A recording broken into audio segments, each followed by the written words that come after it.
वेदांचं जलज्ञान असा त्रिकालज्ञानी नारद म्हणतात. त्रिकालज्ञानी काहीतरी थांबवण्याचा प्रयत्न करू नको. मागे भूतकाळात काय घडलं ते मी सांगू शकतो. काय सांगताय का? भविष्यकाळात काय घडणार आहे याची जाणीव आहे. वर्तमान काळात काय चालू या पृथ्वीच्या पटांगणावर हेही सांगू. म्हणजे पुढे काय घडणार आहे हे आपल्याला माहित आहे. हो.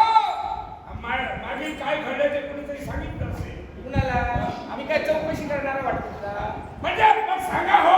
काय? आमचा पूर्वजन्मी आम्ही कोण होतो? सांगेन ना. ऐकलंय का? पूर्वजन्मी तुमचं नातं होतं आपुलकीचं, प्रेमाचं, पती आणि पत्नी, माया ममतेचं नातं आहे.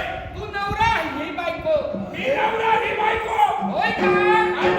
आणि तुमचं एवढं नितांत एकमेकावर प्रेम होतं या विश्वात कुणाही पती पत्नीचं नाही. इतरांचं लग्न झाल्यानंतर प्रेम होतं, तुमचं लग्नापूर्वीच प्रेम होतं. म्हणजे लग्नापूर्वी प्रेम झालं, नंतर लग्न झालं. प्रेमविवाह. प्रेमविवाह. एवढंच नव्हे तर नाव तुझं कमलाकर. कमलाकर. ही कमला. ही कमला. ब्रह्मकुळात जन्म. एवढंच नव्हे तर संसार चालू असताना हिनं वट सावित्रीचं व्रत सुद्धा केलं तुझ्यासाठी. पुन्हा आणि माझ्यासाठी जन्मोजन्मी हाच नवरा व्रत तू केलीस. मी केलं. म्हणून या जन्मी तुमची नवऱ्यासाठी मी व्रत ग्रंथ. केलं. जन्मोजन्मी नको याची फक्त आता वट सावित्रीचं व्रत केलं त्याला नाईलाज हा? आहे. या जन्मी कसं काय? या जन्माला सुरुवात व्हायची. कंटाळा एवढे तो कंटाळा. जीवाला कंटाळास की हिला कारण कंटाळा? परिस्थितीपेक्षा परिस्थिती बिघडली आहे. याला जबाबदार तू आहे. याला वट सावित्रीचं स्वतःची परिस्थिती बदलायला जबाबदार तू आहे. तो कसा? याला कारण आहे. कारण जर विचार केला असता की मी कोण करतो काय तर अशी परिस्थिती मनस्थिती बिघडली. म्हणजे असं काय केलं आहे? आणखी काय? हिच्या बरोबर युद्ध करतोय. हिच्या बरोबर युद्ध. ज्या ते तुला कळत नाही ही माझी कोण त्या कारण तुम्हाला हिने माझा मार्ग रोखला. आणि म्हणूनच सांगतोय नवरा बायकोचं नितांत प्रेम होतं. आणि म्हणूनच एके दिवशी काय झालं हा जन्म तुम्हाला का प्राप्त झाला? काय झालं? पूर्वजन्मी ब्राह्मण पत्नी आणि ब्राह्मण म्हणून तुम्ही नटला होता. तू गेला होता सत्यनारायण करायला ब्राह्मणाचा धर्म आहे. आणि ही एकटी घरात होती. त्यावेळी सर्प तुमच्या घरात आला. मागचा पुढचा विचार न करता या ब्राह्मण पत्नीनं सर्पाचा शेवट केला. मारला. तो सर्प म्हणजे पुढे सामान्य नव्हता, त्याला शाप दिला. कोण इच्छा झाली ना? आज मला तू मारलीस, पुढचा जन्म तुला सर्पिणीचा मिळेल. त्याप्रमाणे हा जन्म सर्पिणीचा. काय हसते? लाज वाटते? लाज वाटते तर चालायला लागा. हे अशा परिस्थिती झाली आहे. त्यावेळी काय झालं?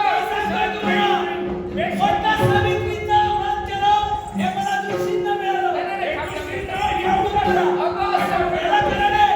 ही परिस्थिती आहे. नाही, नाही, याला कारण मी सांगतो ना. याला कारण आहे. संसार म्हटल्याच्या नंतर भांडण. मग भांडण नसेल संसारात संसाराला गोडी मी नाही. आता थांबलेलं आहे. ज्याप्रमाणे तुला शाप मिळाला त्याप्रमाणे यालाही शाप त्याला मिळाला. शाप कोणता? कारण नवऱ्याला केलेलं पाप हे बायकोने भोगायचं असतं आणि बायकोने केलेलं पाप नवऱ्याला भोगायचं असतं. ज्यावेळी हिला शाप मिळाला त्यावेळी तुलाही शाप दिला होता.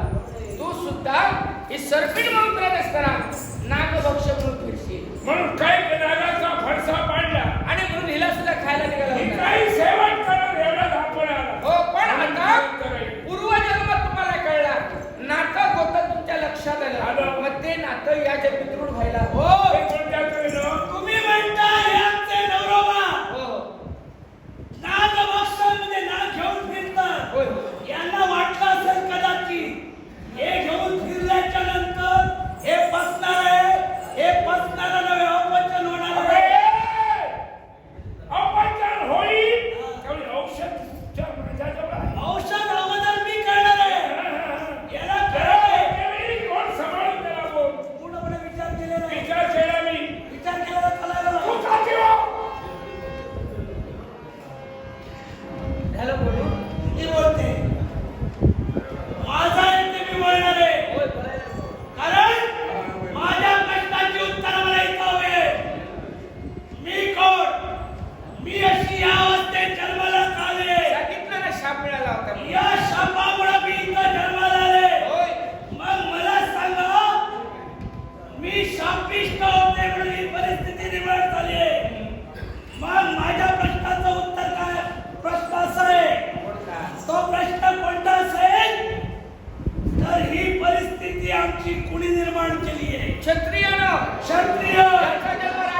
क्षत्रिय संपवायला निघाला